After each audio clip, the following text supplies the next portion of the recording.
Holy Yep, you might have heard sirens in the background while the dark started to surround me right there. And yes, this is Project Zomboid. Let's go back to the very beginning. This is Dwayne Keeney. He works as a courier somewhere in this post-10-year apocalypse, Kentucky. We're gonna be taking over his body for a while. Now you might wonder about the crazy siren at the start of the video. So, the zombies in Kentucky have evolved into a hive system. So whenever the sun is out, they find their way to the nearest building or house and sleep. Kinda like those I Am Legend creatures. The problem is, a darkness event will occur at random times any day of the week. So once the dark starts to surround you, zombies will be attracted to any light source that is visible to them. Shining your flashlight on them will turn them into sprinters. For the sandbox modifications, we're gonna have a saliva-only transmission, because I want to, plus no zombie respawns. This is Kentucky 10 years after the fall, so loot rarity is set to insane. There will also be sound events, so you'll see me throughout the video trying to listen and tune the radio to a specific frequency. So before we start Dwayne's journey throughout Riverside, please consider liking and subscribing if you guys enjoy the video, as it supports my channel immensely.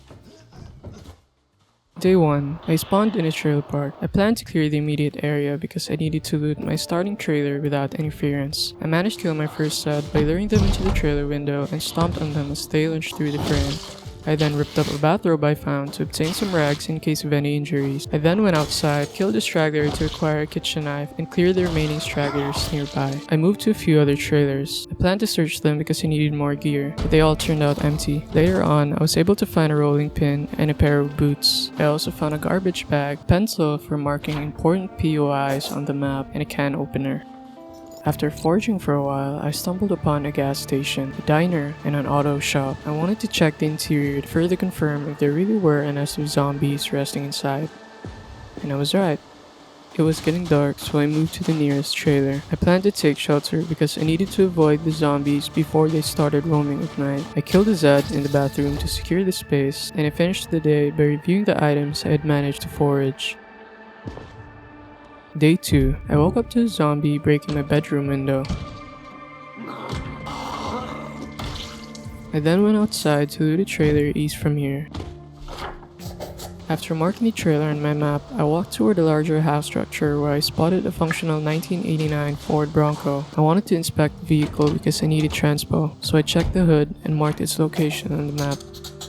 After walking for a while, I found a used storage facility. I had to clear the storage units one by one because I needed to scavenge for high value items. I cleared the units and dispatched 2 zombies. I also found a generator which I marked on the map and then killed 2 more. I also found a radio with a battery. I stopped to consume herbs in order to recover from the day's exertion. While resting, I became aware of zombies moaning directly through the wall against which I was leaning. I had time to spare, so I walked north and I found 2 car wrecks. I wanted to search them because I needed vehicle parts, but they were all burnt down. I found a van, but it was too dark to see inside. I moved to a second van nearby, where I found a screwdriver and a tarp. I also found a third van that contained a key, and after inspecting the hood, I realized it was in a good 72% condition. With that, I ended the day by running to the nearest trailer once again. I removed the corpse from the unit and sat down to eat my remaining herbs. As I read magazines to pass the time, I heard glass breaking in the nearby trailers, which signaled that the zombies were roaming.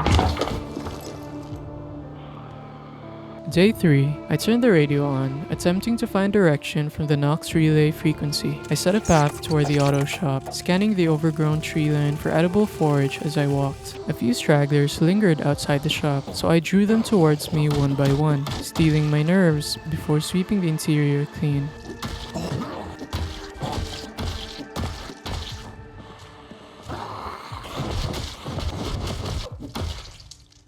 I scavenged the heavy-duty flashlight and knee pads, but in my haste to check for a broadcast, I left my guard down. I suffered a laceration on my hand from a Zed I couldn't shove away, forced to nurse the wound with a rag, and eating wild plants and herbs as I recovered. I ventured into the parking lot again to search the rusted hulks of abandoned vans, planning to secure any remaining supplies. I found a gallon of water in the second van from yesterday, though a supposed propane van yielded only hollow boxes and chairs. As the day was about to end, I retreated south to the used storage facility, foraging along the overgrown path. I scavenged the cot and barricaded myself inside a locked unit to listen to the radio's hollow broadcast. I ended the day by eating my remaining food and drifted into an uneasy sleep. Day 4 started the day by clearing the few zombies idling near the storage units. I planned to head north, following the main road toward Riverside to scout new territory. I pushed along a fenced path until I stumbled upon a farm, where I discovered the carcass of a Holstein bull. Inside the shed, I had to eliminate 2 Zeds guarding the garage area.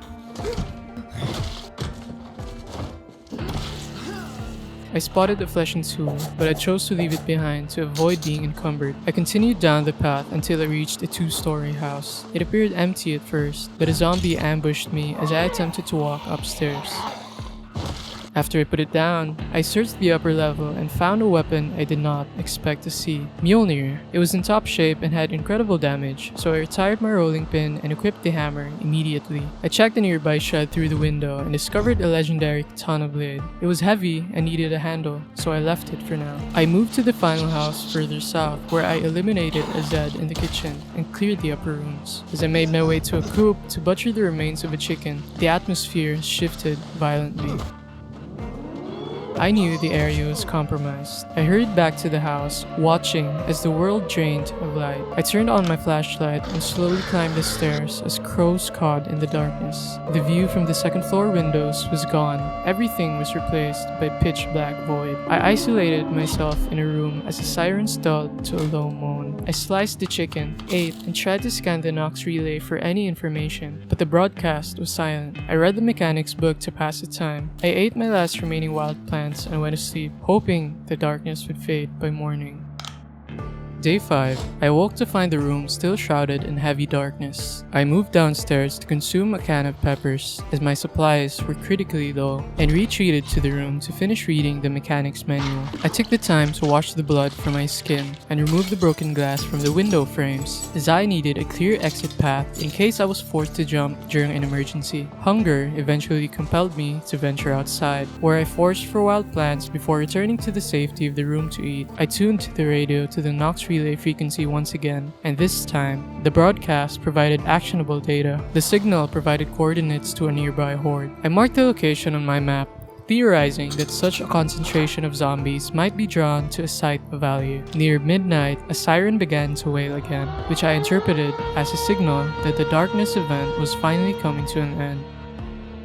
Day 6. Anticipating that the darkness could return at any moment, I spent the morning foraging for whatever wild plants I could find to sustain myself through the blacked out hours. While moving toward a seemingly empty barn, I was caught off guard by a cluster of zombies nesting indoors, forcing me to flee east until I reached the main road. I pushed north, continuing to forage along the way until I encountered a small wooden shed. With the threat of nightfall looming, I cleared the structure of the zombies inside, finding only a single crate. I marked the shed as cleared on my map and continued my trek north. I eventually discovered an isolated residential area. I cleared the first house I encountered using my hammer, marking the site on my map to ensure it remained a safe zone. I then moved to a second house to the north, which was unfurnished and lacked broken windows, making it a viable candidate for a temporary safe house. I staged my equipment on the kitchen counter and established a campfire just outside the front door. My chicken pieces were beginning to spoil, so I cooked them alongside a foraged potato. Realizing the lack of a bed would make sleeping in the new safe house impossible, I returned to the previous house to retrieve a stack of magazines to pass the time during the darkness. I then cleared 2 additional houses nearby to ensure the immediate perimeter was secure. As night approached, I barricaded the doors of my chosen shelter using a cooler and a round table, effectively sealing myself inside to wait for the morning.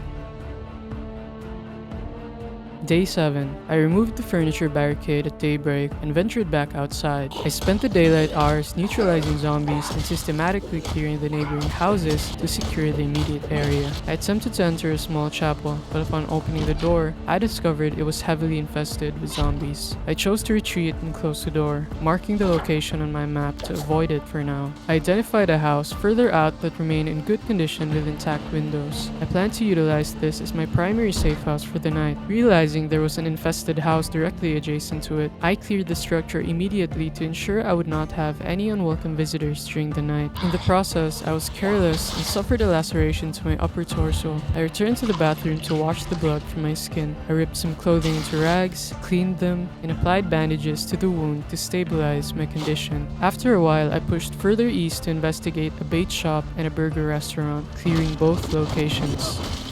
Before returning to my base, I made a detour to the Riverside police station. The building was as heavily infested as any other roof structure in the area, and as I began to grow exhausted, I retreated toward my shelter. I headed to the house where I had stored my initial supply of loot, but the quiet was deceptive. As soon as I opened the door, I was ambushed by Zeds. I opted to abandon my supplies for now and moved to a separate house to scavenge for sheets. I returned to my safe house and installed the sheets over every window and the glass pane door, sealing the interior from the outside world. Day 8, I began the morning by heading towards Riverside Police Station. However, before I could cause a distraction to lure Zeds by the window, the sirens started wailing again. I had to do a walk of shame back towards my safe house, constantly looking around the darkness for any surprises. With that, I was forced to spend the day and consume the food that I had left. This concludes the first episode of my 10 years later modified run. If you guys enjoyed the video, please consider liking and subscribing as it supports the channel significantly. I'll see you guys in the next episode. Peace.